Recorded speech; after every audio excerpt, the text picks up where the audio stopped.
Hello students, welcome to M for PRT and TGT. और आज कुछ इम्पॉर्टेंट पॉइंट्स देखेंगे जो कि कॉमन है कई सारे टीचिंग एग्ज़ाम्स में।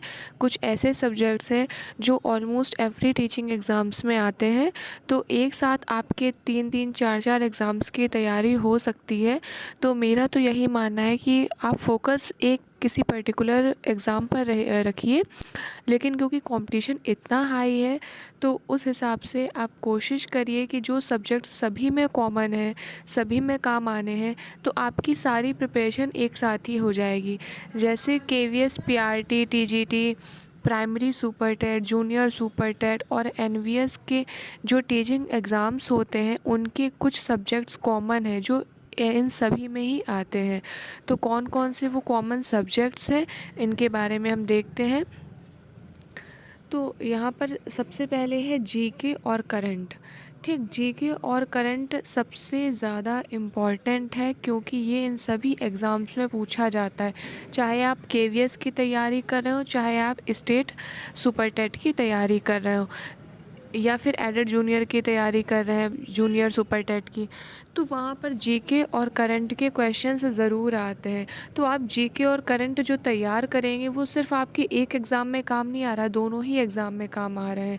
तो जो भी कॉमन सब्जेक्ट्स हैं उन्हें आप इस तरीके से तैयार करें कि वो आपके एक नहीं बल्कि और भी कई एग्ज़ाम्स में काम आ सके। लेकिन यहाँ पर मैं एक चीज़ आपको बता दूँ कि यहाँ पर लेवल का डिफरेंस होता है। जैसे केवीएस एक ऑल इंडिया का एग्ज़ाम होता है, टीचिंग एग्ज़ाम, तो उसका लेवल ऑल इंडिया के हिसाब से होता है, उसका लेवल थोड़ा हाई होता है। वहीं अगर हम बात करते हैं एडेड जूनियर की, जो आपकी यूपी में वैकेंसी निकली है, तो उसका लेवल यूपी के अकॉर्डिंग है क्योंकि वो केवल एक प्रदेश तक सीमित है।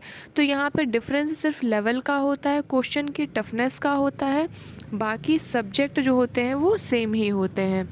ठीक, जीके और करंट के बाद है मैथ और साइंस। मैथ और साइंस भी ऐसे सब्जेक्ट हैं जो आपके इन सभी एग्ज़ाम से पूछे जाते हैं। अगर आप एनवीएस का साइंस से भर रहे हैं फॉर्म तो वहाँ पर भी साइंस आएगी, और बाकी अगर आपने एडेड जूनियर का साइंस से भरा है तो उसमें भी साइंस और मैथ आ रही है। और जो आपका केवीएस का एग्ज़ाम है या प्राइमरी सुपर टेट का है उसमें साइंस आती है, चाहे आप किसी भी जो है ग्रेजुएशन में आपने कोई भी सब्जेक्ट लिया, उससे कोई फ़र्क नहीं पड़ता, मैथ और साइंस वहाँ पर आपको देनी पड़ती है। फिर इसके बाद आ जाते हैं, नेक्स्ट है हिंदी एंड पेडागोजी। पेडागोजी आप जानते हैं, पेडागोजी की तो इनफैक्ट आपको ज़रूरत यूपी टेट, सी टेट हर एग्ज़ाम में पड़ती है। पेडागोजी एक ऐसी चीज़ है बिकॉज बिना पेडागोजी की नॉलेज के मतलब एक टीचर पूरी तरह से टीचर भी नहीं कहला सकता है। चाइल्ड जो पेडागोजी होती है, जो चाइल्ड साइकोलॉजी होती है, उसकी नॉलेज तो आपको होनी ही चाहिए बिकॉज आप बीएड करके आए हैं तो आपको पेडागोजी के बारे में तो पता होना ही चाहिए। तो pedagogy is a very common subject, आपके केवीएस में भी आता है, सुपर टेट में भी आता है।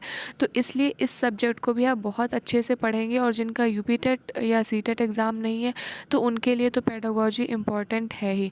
इसके अलावा हिंदी है, हिंदी भी एक कॉमन सब्जेक्ट है और बेसिक नॉलेज का सब्जेक्ट है जो आपको आना ही आना चाहिए, और आपके सुपर टेट में भी पूछा जाता है और केवीएस के एग्ज़ाम में भी पूछा जाता है।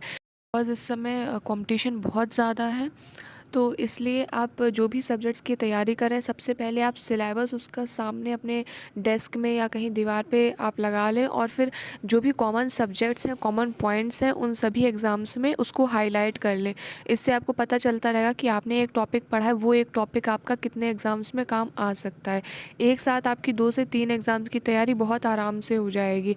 जैसे जो बच्चे यूपी टेट की तैयारी करें उनकी आधी सी टेट की तैयारी तो यूपी टेट पढ़ते हुए हो जाती है। और सेल्फ स्टडी पर फोकस रहिए, जहाँ से भी आपको जो भी अच्छा मैटर मिलता है उससे पढ़ने पर आप ज़्यादा ध्यान दें, और चीज़ों को लिख करके पढ़ते हैं आप तो ज़्यादा याद रहेगा। और मेरे हिसाब से बेस्ट सजेशन यही है कि आप कोई भी टॉपिक पहले लिखिए, फिर उसको पढ़िए और उसको रिवाइज़ करिए। एक बार आपने याद किया, फिर उसके बाद एक बार आपने उसको रिवाइज़ कर लिया, तो वो चीज़ बिल्कुल अच्छे से आपके माइंड में स्टोर हो जाएगी। और जो आप खुद लिखते हैं ना, उसका एक अलग ही इफ़ेक्ट होता है। ठीक, वो आपको जल्दी याद होता है। आप कभी भी आज़मा करके इस चीज़ को देखिएगा, जो चीज़ें आपने खुद लिखी वो आपको बहुत जल्दी याद होंगी और बहुत जल्दी समझ में भी आएंगी। तो ऑल द बेस्ट, आप जिस भी एग्ज़ाम की तैयारी कर रहे हैं। Thanks for watching.